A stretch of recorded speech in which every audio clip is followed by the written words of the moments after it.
My name is Joyce Slaughter and I'm a philosophical counselor. I'm going to show you how to solve any problem. The model that we're going to use is called PEACE. P, identify the problem. We're not going to solve all the problems at one time.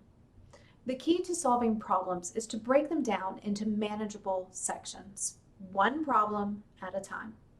Now it makes sense to start with the problem at the root of the issue. So one exercise that you can do to identify a problem is to simply ask why repeatedly. So let's say the problem is you're always late for work.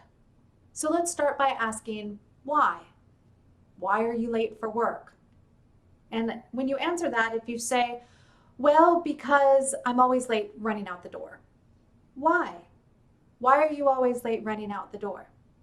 Well, because it takes me a long time to make breakfast. Why? Why does it take you a long time to make breakfast? Well, because I have to mix up all of these ingredients and I get distracted by the dog and the kids and everything, and it just takes a long time. Why do you get distracted? Well, because everybody's all running everywhere. Why? Well, because they're not paying attention to their own things. They come to me for answers. Why? Because sometimes they don't know what to do. Why? Well, because I don't always know what I need them to do. I mean, what time should they be doing things and what order do they need to do them in? My husband doesn't know what the baby needs. Why? So you see how this can go on and identify the parts and aspects of a problem. You take a big problem and you break it down into pieces, and then you identify one problem. E, emotions. Now, this is where things can get a little hairy and you have to make some choices. There are two ways to approach any problem. The first is to cope, and the second is to heal. And a lot of times we have trouble doing both. And so sometimes we have to make a choice. Do I want to focus on coping with this situation? Or do I have the energy and the time and the resources to heal? Somebody who is overwhelmed in a situation may need to cope. But somebody who is in a more stable position, who has resources and support, may be able to make some changes and to actually heal in a situation. So on step E, we need to look at the emotions that are involved. And if we've decided to learn to cope with those emotions, then we need to employ some coping skills. There are several things that we can do. Now, some of these can be simple, such as journaling, art therapy, talking to someone, doing a thought download. There are several things that we can do to help deal with those emotions. One of the simplest things is to simply notice your emotions. Identify what you're feeling. I'm feeling anxious right now, and I feel it right here. And then change the way that you approach that. I notice I'm feeling anxious.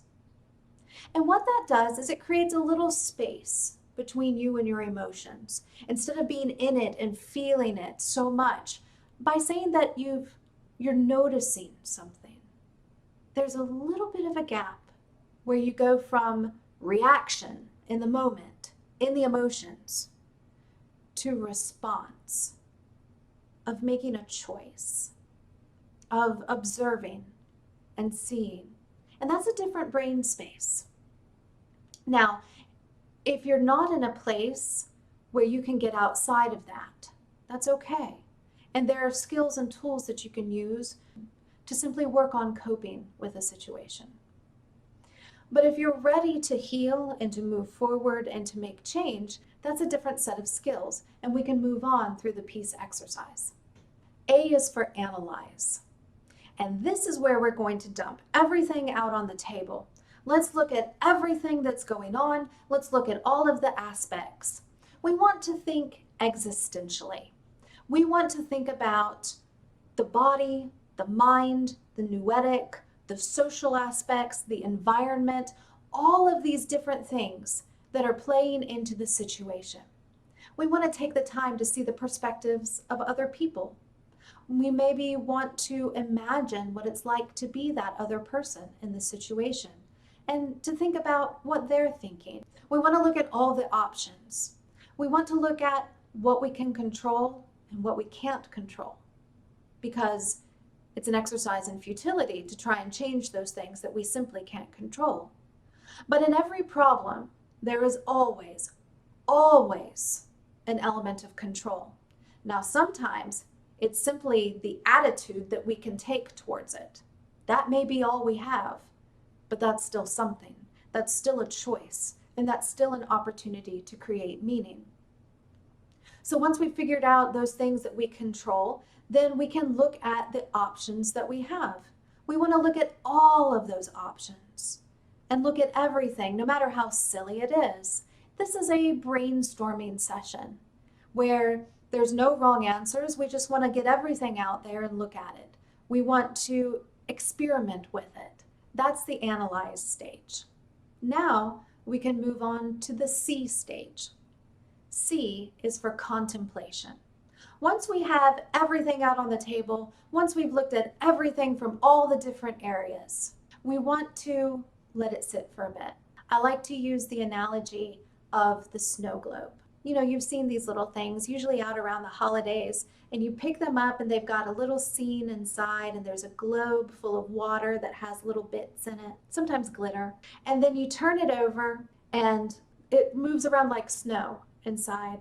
But after a while, it starts to settle. So what that A stage did was it stirred up your snow globe. All of those options are out there, all of the choices, all of the perspectives, everything is out there. But we need to step back for a minute and just let everything settle, taking time to think.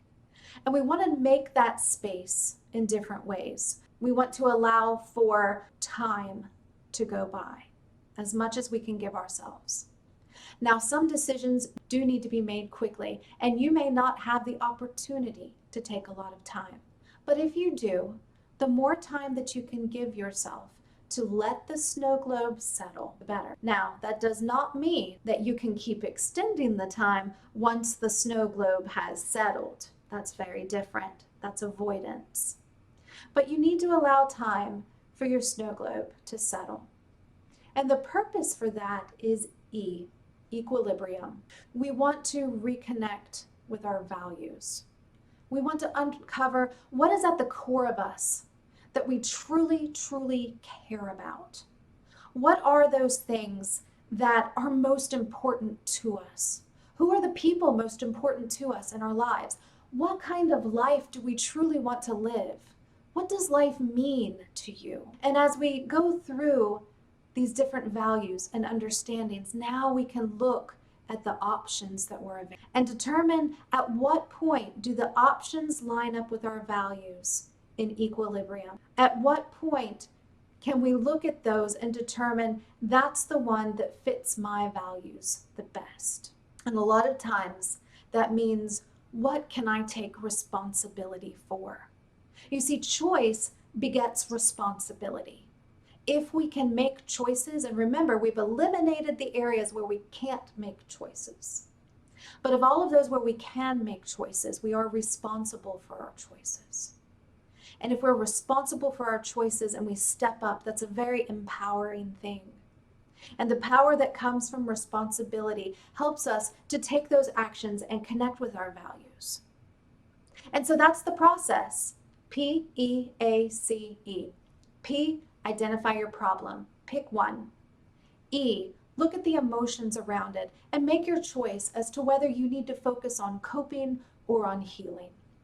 A, analyze the situation, the entire situation. Figure out what you control and what you don't control. Look at all of your options from as many perspectives as possible. C, step back and give yourself time and let your snow globe settle. E, equilibrium. We want to determine core values, the things that are most important to us, and align those things up with the choices that we have. We want to take responsibility for the choices that we have and that will empower us to move forward towards our goals. Now you can solve any problem. Bye-bye.